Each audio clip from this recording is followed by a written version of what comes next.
முதல் வாசகம். நாம் எதை கேட்டாலும் கடவுள் நமக்கு செவிசாய்க்கிறார்.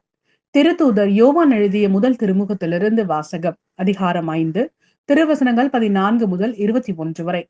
அன்பார்ந்தவர்களே, நாம் கேட்பது கடவுளுடைய திருவுளத்திற்கு ஏற்ப அமைந்திருப்பின் அவர் நமக்கு செவிசாய்க்கிறார்.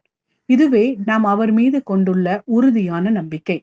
நாம் எதை கேட்டாலும் அவர் நமக்கு செவிசாய்க்கிறார் என்று நமக்கு தெரியும். எனவே நாம் அவரிடம் கேட்டவற்றை பெறுவோம் என்னும் உறுதி நமக்கு உண்டு. பாவம் செய்வோர் சாவுக்குரிய பாவம் செய்யவில்லை என்று கண்டால் அவர்களுக்காக கடவுளிடம் வேண்டுதல் செய்ய வேண்டும். கடவுளும் அவர்களுக்கு வாழ்வு அருள்வார். சாவுக்குரிய பாவமும் உண்டு. அப்பாவத்தை செய்வோருக்காக வேண்டுதல் செய்ய வேண்டும் என நான் சொல்லவில்லை. தீச்செயல் அனைத்துமே பாவம். ஆனால் எல்லா பாவமுமே சாவுக்குரியவை அல்ல. கடவுளிடமிருந்து பிறந்தோர் பாவம் செய்வதில்லை என்பது நமக்கு தெரியும். ஏனெனில் கடவுளிடமிருந்து பிறந்தவர்களை அவர் பாதுகாக்கிறார். தீயோன் அவர்களை தீண்டுவதில்லை. நாம் கடவுளை சார்ந்தவர்கள். ஆனால் உலக அனைத்தும் தீயோனின் பிடியில் இருக்கிறது. இது நமக்கு தெரியும். இறைமகன் வந்து உண்மையான இறைவனை அறிந்து கொள்ளும் ஆற்றலை நமக்கு தந்துள்ளார். இது நமக்கு தெரியும். நாம் உண்மையான இறைவனோடும் அவர் மகன் இயேசு கிறிஸ்துவோடும் இணைந்து வாழ்கிறோம். இவரே உண்மை கடவுள். இவரே நிலைவாழ்வு. பிள்ளைகளே, சிலை வழிபாட்டை குறித்து எச்சரிக்கையாயிருங்கள். இது ஆண்டவரின் அருள்வாக்கு. இறைவா, உமக்கு நன்றி.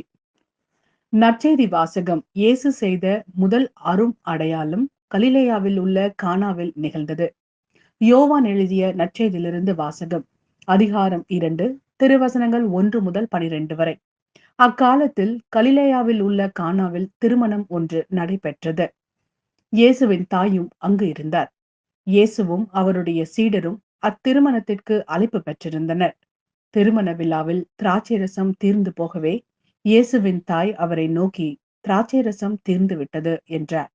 இயேசு அவரிடம், அம்மா, அதை பற்றி நாம் என்ன செய்ய முடியும்? எனது நேரம் இன்னும் வரவில்லையே என்றார். இயேசுவின் தாய் பணியாளரிடம், அவர் உங்களுக்கு சொல்வதையெல்லாம் செய்யுங்கள் என்றார். யூதரின் தூய்மை சடங்குகளுக்கு தேவையான 6 தொட்டிகள் அங்கே இருந்தன. அவை ஒவ்வொன்றும் 2-3 குடம் தண்ணீர் கொள்ளும்.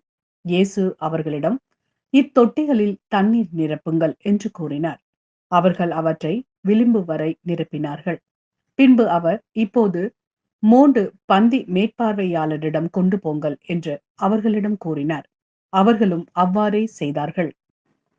பந்தி மேற்பார்வையாளர் திராட்சை ரசமாய் மாறியிருந்த தண்ணீரை சுவைத்தார்.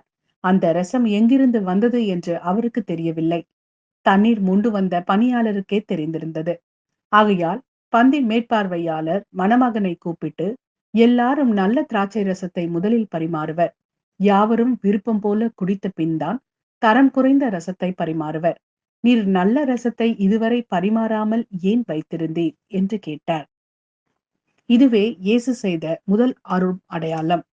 இது கலிலேயாவில் உள்ள கானாவில் நிகழ்ந்தது. இதன் வழியாக அவர் தம் மாட்சியை வெளிப்படுத்தினார். அவருடைய சீடரும் அவரிடம் நம்பிக்கை கொண்டனர். இதன் பிறகு அவரும் அவர் தாயும் சகோதரர்களும் அவருடைய சீடரும் கபர்நாகும் சென்று அங்கு சில நாட்கள் தங்கியிருந்தனர். இது கிறிஸ்து வழங்கும் நற்செய்தி. கிறிஸ்துவே, உமக்கு புகழ்.